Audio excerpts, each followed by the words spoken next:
Greetings, this is Spacepan. I'm here on YouTube and I share my perspective on my channel as an anarchist, an atheist, and an advocate for men's issues. And Gabe was one of the first people to follow my channel when I started it last year. And then he asked if I would actually be interested in doing a guest video.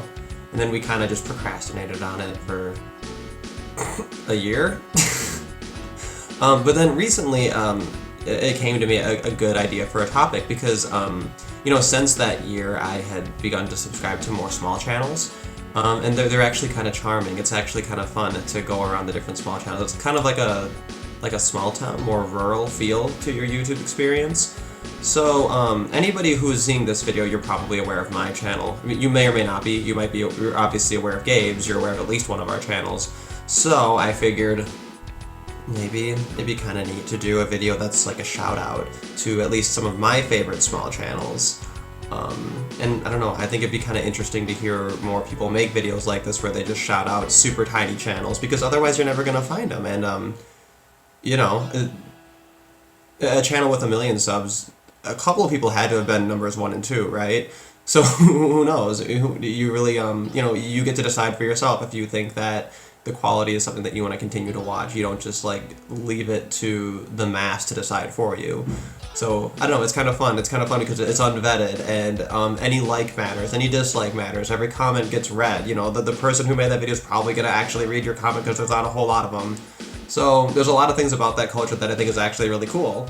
And I think that people focus too much on trying to look at the top of YouTube, and they think that it's so defined by the people who have the most subs, and it's really not. That's really not true.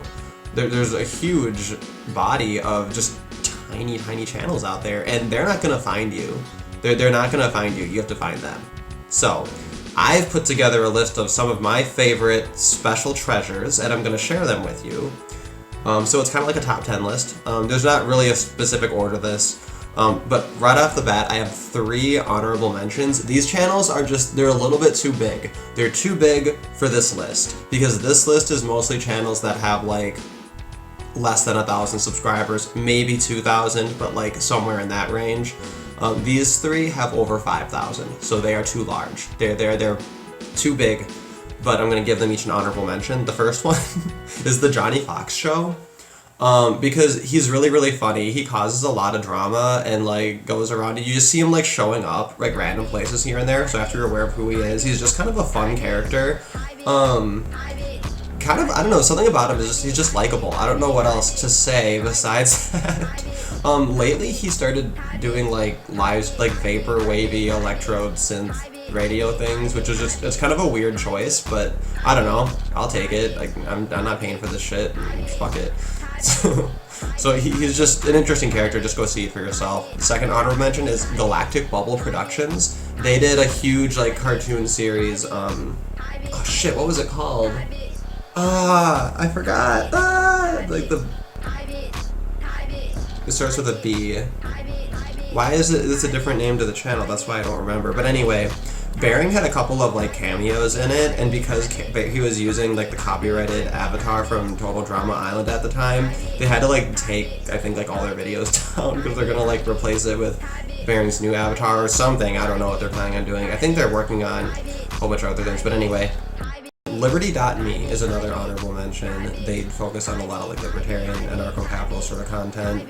Just gotta throw them out there. That's a good channel for that kind of thing. Alright, so now these are the proper small channels. The first one I want to shout out is Feral Cat. And his channel has just few of us so far. The way we found him was because we were doing our Gatriarchy stream on Friday, which is we actually have a separate channel for that, the Gatriarchy podcast channel. I'll link that in the description, or I guess send it to Gabe to put into the description when he uploads it if he doesn't mind. So yeah, anyway, he was in the chat, and he had actually made a couple of videos addressing the GigTow concept, which is a kind of a MGTOW variant, gays going their own way. It's not really anything like MGTOW, because it's obviously a gay adapted version of it. It has to adapt itself to such a degree that it's not even close to the same thing. And Feral Cat's channel actually fleshed out a little bit of that concept. We went a little bit into the history of the feminist movement and history of the LGBT movement, Yeah, it's interesting stuff. I watched both of his videos just the other day, and I thought they were really good. So, officially criminally undersubscribed by my standards. Next one, Charles Latan. He hasn't been very active recently, although he did put a couple of videos up in the last month. Besides that, everything else is almost a year old. But specifically, he did a video, the Smurfette Principle. So this is kind of going into a little bit of that Evo psych territory that a lot of people in the anti-feminist and men's rights area like to talk about. So it's really fun and kind of a fresh take on a lot of those topics in that particular video. I haven't watched the entire channel, but he's one that I might want to, catch up on a little bit. Janice Tremenko had actually shouted out that video, which was how I found it. So that was that one. Next, Barry Vallon. He does news commentary. I was gonna say commentator, but it's commentary. News commentary. So he's super gay and super conservative at the same time, and it's not like gay conservatives are a thing. Like, I'm one of them. It's not that rare. It's not that novel. But he's like dial 11 flavor of both of them at the same time, and it's just always entertaining. And he's really sharp too. So I have a lot of fun following his podcasts and everything. He has been a little bit inactive lately, but I'm not really sure what his plan is. Next up is Mitch. His channel used to be Charming Man 92, 3, Charming Man 90 something. But anyway, I guess he must be 27 years old or whatever. Or 20. How do I math? 24 or 5? If you were born in 93. Anyway, he I guess rebranded his channel as just Mitch. And now he's just a tiny channel. It's a tiny channel, but what I like him because he's kind of like it's kind of like tuning into Philip DeFranco, except like he just follows like the people I watch on the internet, like Sargon and stuff, and everything kind of central to that.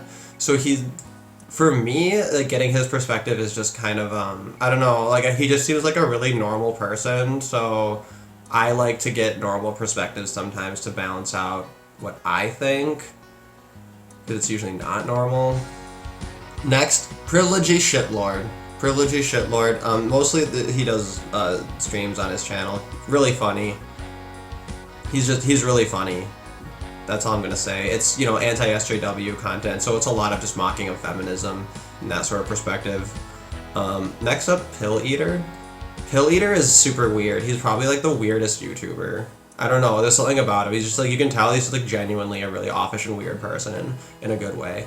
Lately he's been doing a lot of like manosphere impersonations. I thought the Roosh V one was very funny. I have real life Tinder, I don't need to swipe left or right. I can look. I got these special Tinder eyes. I can start looking at people and I can be like, I'm a super like you. That's what a man's gotta have. I thought the Richard Spencer one was also very funny. There's also a theme of like Asian Aryanism, I think, with the channel that I found his channel because what was it? It was I was looking for something to do with Ling Anderson. I forgot why, and then I was like, what the fuck? His channel's gone. No, you know what it was? Is I was looking through my subscriptions and I noticed that Ling Anderson's that was it. The icon was like grayed out, and I was like, the fuck. Because that channel was super entertaining. That was a great one. He actually had a lot of really interesting things to say. Maybe he'll come back someday. I don't know. But, so I was trying to figure out what the fuck happened. I was trying to figure out why, where, what, I mean, I get he's offensive enough. It doesn't surprise me that he'd get banned, but, like, no one was talking about it. Like, I was, like, the only one who noticed. But then I found a discussion he had with Pill Eater. So that's how I found Pill Eater's channels, because he had, like, interviewed Ling Anderson on it. And that was a really, really interesting conversation. If you're looking for something to kind of listen to, get a little comfy. Next up, T-Clips. I like T-Clips. I love the concept of that kind of a channel. And I like that they branded it that way and everything. It's cute. It's just fun to say. It's fun to think about. T-Clips. They clip the T for you. So if you're not the kind of person who wants to sit through like a 3-hour live stream, I don't know, I can't relate to you, but what I can tell you is that T-Clips will chop it up for you and give you a little bit, just a little teacup size version of it, so you don't have to watch the whole thing and you can still stay in the loop. Yeah, so Teacups is still a tiny channel. But seriously, people think, people really underestimate the effort it takes just to put together even something that simple. I got two more.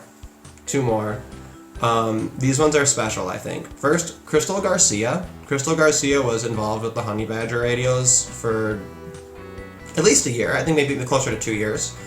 Towards the beginning of it, and she was always really fun to have on and everything. Eventually, she decided to do kind of her own thing. So on her channel, she's been uploading a series called Celebrating the Love of Being. I think that was it, Celebrating the Love of Being. And it's been really fun to watch those too, especially because she's very positive. It's very uplifting. So I try to add a little bit of that to my, my sampling of things that I watch, just to kind of try to be a little bit more rounded. But Crystal Garcia, one thing that I really thought was fascinating was she had uploaded a video, I think it was about 2 months ago, about the sex industry, because she is a former sex worker, and she actually has a more sex negative perspective on it. Well, what you might call sex negative, from based on the sex negative, sex positive sort of dichotomy, right? Where the sex positive people are very open about sex. They want things to not be repressed. They want everything to kind of be out there. The more sex negative approach that kind of wants to control sexuality and kind of keep things, under control. And it wasn't, there's really not a lot of strong voices to the sex negative perspective that aren't religious. And that's one thing that Crystal Garcia brings to the table. And the reason I mention that is not just because it's interesting for non-religious people, but it's interesting for religious people as well, because I do know that religious people are always very interested in secular reasoning that often supports a lot of the morals and traditions that are celebrated within their religion. Because the argument is that it might not be accidental. But from my perspective, there's a very if you're trying to convince someone of something and it's very heavily rooted in religion, you can't really ever expect to convince an atheist, right? You have to use the secular way to get that perspective about. And my point is that a secular, sex-negative perspective, extremely rare. That's not a thing. Not a thing before Crystal Garcia, as far as I can fucking tell. So I say check her out. Definitely a lot to learn, a lot to gain from hers. And finally, number 1, Anna. Fucking Anna. Now, she's banned from YouTube. Her channel is gone, I discovered right before making this video, so I'm kind of pissed. But man, the way I found her was she was in the comment sections of 6 Hex and Hammer, and she likes to post comments in haiku form. So that's just a fun joke. So I like to go to her videos and post haikus. I've written several haikus since discovering Anna. She's been very inspirational to me. She had a video after the government declassified a whole bunch of Sandy Hook photos from the lands of home. She did a whole video going through them, and I just watched the whole thing, and it's crazy. It was, I don't know how much I can say, because this is why she gets fucking banned for no fucking reason. Sorry, Gabe's channel is a Christian channel. I shouldn't say the swear words so much. But man, so she talks, she's just exposing the deep state and doing it from her perspective, showing her her evidence. And you also have that small channel feel of, they start out making one kind of video, maybe they add an effect, maybe they add this thing, maybe they try and use a green screen, maybe, whatever it might be. And that's kind of part of the fun, is it starts out somewhere. It starts out with me, bedroom feminist style, just gonna record myself on my camera and then upload it. And then maybe down the road, you're seeing a little bit more editing and more things like that. She had a little news series she was doing for a while. But, I don't know, I guess stay tuned. I know that when I found her channel, that was actually at least the second time that she was making a channel. So she had a channel before that got banned before. So this is at least the second time that she's been banned. So, fingers crossed that she'll come back for round 3. She'll be reincarnated as one of my beloved small channels once again. Anyway, I hope you guys enjoyed this. This was a little bit of a ramble. I did script some portions of this, so this is more scripted than average for my videos. This is the first video where I'm trying to use these Winamp visualizations. Hopefully that worked. Alright. Gabe, thank you so much for giving me the space to do a guest video on your channel. Everybody, I hope you keep on keeping on. Keep it easy. Put the word to the mother. And if you want to see more of me, check out the Gay Triarchy podcast on Fridays. Have a good one.